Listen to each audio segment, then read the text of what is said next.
Hi, Dr. Gav Schneider here. Continuing our journey from compliance to Presilience, the next aspect I'd like to look at and talk about is the idea of recovery.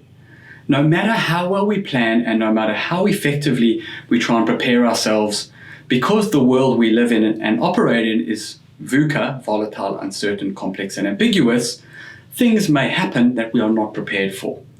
The challenge when our default operating state is that of compliance is the assumption with compliance is that if you don't comply, action will be taken. It doesn't necessarily factor in the recovery phase or what do I do when people are non-compliant to ensure business continuity or effective performance is maintained.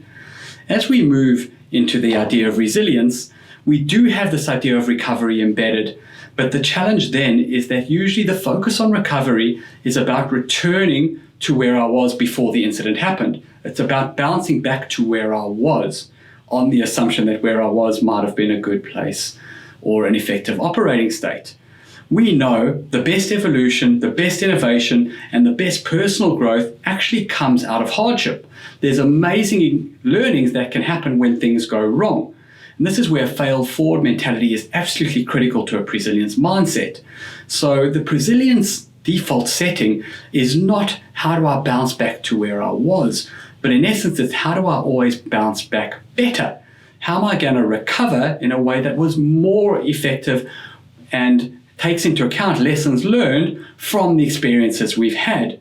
This is critically important for leadership, but equally so for anybody who works in our organization.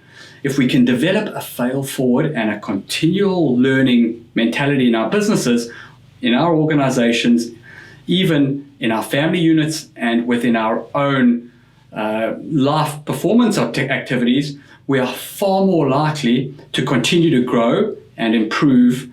And that is the essence of Presilience. How do I spend my time making sure I'm improving continuously, not just bouncing back to where I was or assuming that people will comply. Thanks for tuning in. Take care, and we look forward to seeing you on the next video.